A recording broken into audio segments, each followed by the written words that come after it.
So we're starting with the content, all that baggage. I say presence, and you're automatically cross-referencing. You can't help it. It's happening automatically to come up with, what does he mean? What is this presence thing that he's talking about? And you start to formulate something there. And it has all this stuff that it's not even, most of it's not even yours. It's stuff that, because the language, you didn't create the language. The language is inherited from, countless generations. And so it's all of the stuff that everybody else contributed, all of that, all of the stuff that's there in your genetics, in your cells, and all of that stuff pops up in your uh, awareness as this little, well, not little, this big thing that says, here's what presence is. So we have to understand that's not really what presence is. That's just the idea, but then we have to hold that very lightly. Just let it kind of float like a cloud, and there'll be more clouds, and we just start to see what they're all pointing to. Normally, we look in the sky and we see the clouds, or we see the blue of the sky. But what we're not seeing is the sky itself. You see, like this, you can't see the sky. The sky is that in which all of that, the blue and the clouds are appearing. So, but the sky can't even be in any way comprehended, even in the least, without the clouds and the blue, because the clouds and the blue are what allow us to even recognize there's a sky there.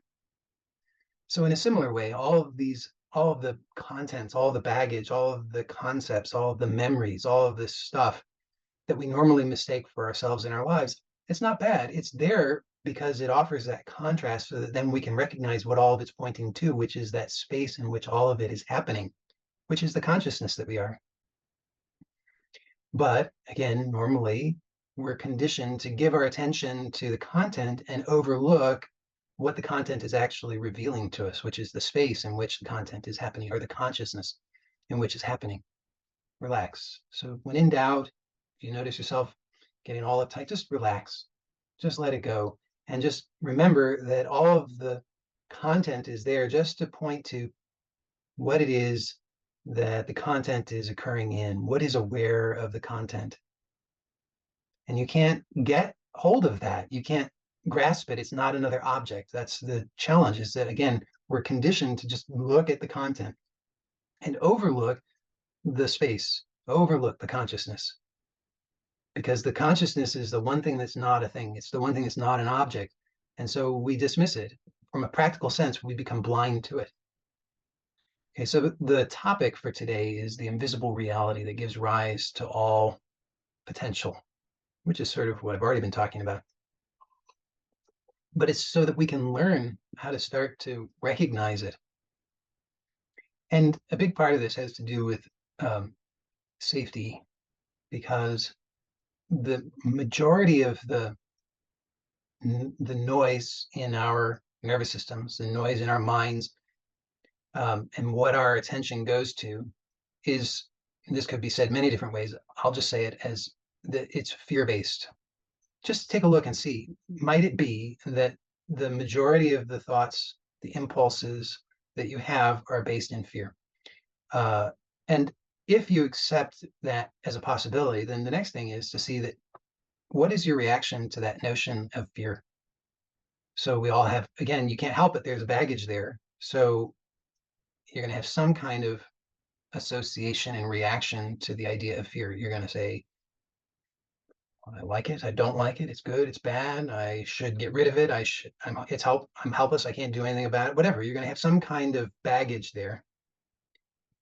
But also see, there's a possibility that you can hold all that very lightly too. So you don't need to really take a position with it with regard to it. Like, again, could you just allow for the moment the possibility that maybe this is a safe space, just to just kind of toss some stuff out, just some ideas, some content, so that instead of trying to do battle and take a position and figure something out and, do that business, could we just let it be just this sort of floating clouds that are there to offer some possibility of seeing the space in which they are occurring? So it's a different idea. Rather than trying to figure it out, we're actually accepting maybe this possibility that all the content isn't to be figured out, but it's just to be noticed, and that then it's pointing to something that otherwise is overlooked. So this possibility that I'm proposing is that the majority of the thoughts, the majority of the content, the majority of the impulses, the majority of our habits of perception are based in fear. From an evolutionary standpoint, that is what has allowed organisms to survive. Because if your nervous system is not wired to be looking out for threats, then you're going to be picked off. It's just sort of how it is because from a certain perspective, it's very valid to see that the organism needs to defend itself, and if there's not some conditioning there that's looking out for the possible threats, then it's going to be killed off. And so the fact that you have a long line of ancestors is means that you've inherited all of that. That necessarily you're from going back to your first ancestor. Your first ancestor was the one who was successful in surviving. There were presumably many, and not all survived, but your first ancestor did. And then subsequent generation, maybe not all survived, but one did, and that's also your ancestor, right? All of your ancestors were successful in surviving and reproducing. Otherwise, you wouldn't be here. So from a certain perspective, they all survived because their nervous systems were able to detect threats adequately, sufficiently to survive. And so there's a bias maybe to detect threats because that's what's been inherited. Now, if you look at that in a certain way, you say, oh, well, gee, then I need to continue to do that in order to survive, but not so fast. We don't actually know that that's true. In fact, I'm going to argue that that's not true. But first, I just want to say, I'm just trying to present the possibility that there's a certain bias in the organism to be looking for threats. And so there's a tendency for there to be a lot of this noise that's about threats. And you don't necessarily think of most of it as threats, but if you start to look at it in this way, you might start to recognize that a large percentage of what occupies your attention actually has underlying it fear. Because if you tell the truth, how much of your day is truly joyful? I'm not talking about just not bad. I'm talking about truly joyful. How much of your day do you feel really alive, really, really, truly alive, without even having to know what that means? It's like when you experience it, you know it, because I'm sure you've had experiences of that aliveness. I mean, everyone here live, I know you have. In fact, I know you have those experiences regularly. So then, but you notice how much of your day is that, and that should maybe start to show you that then, because when you're really experiencing that aliveness, there's just an openness, there's a oneness, a connection with the totality, with life. There's no attempt to protect or defend or get or keep or any of that. There's no concern at all. There's no self-concern. It can't be, because the fullness of your attention is with the aliveness, with the openness, with the vitality.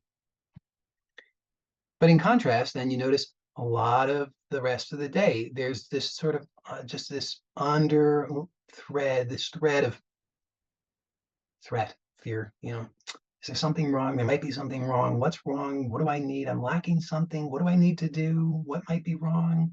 Do I need something? Should I do something? Should I get something? What do they think about me? All this stuff is just constantly going there. And it's not because there's something wrong with you. I'm just pointing out that's there because we inherited it. Now, that might sound like bad news, but actually it's good news, and I'm going to maybe succeed in presenting the good news. Okay, remember that, first of all, there's an independent reality, and that you are that. That's untouched by any of the rest of it. So all of the fears never have anything to do with you as this independent reality, because the fears all have to do with the character in the dream. And I'll just say dream for waking state and dream state, but both, because both are a dream, or we could say the character in the dynamic reality. But that character in the dynamic reality, it's always in motion. It's unstable by nature. In fact, there's not properly really a character there. It's actually just an illusion that there's a character there, because it's like a movie in the sense that they're frames that are flashing in and out, but there's a gap between each of them, a gap between every thought, a gap between every nerve impulse, a gap between every visual appearance. There's a gap between everything. And so where does all of that go in that gap? It's not there.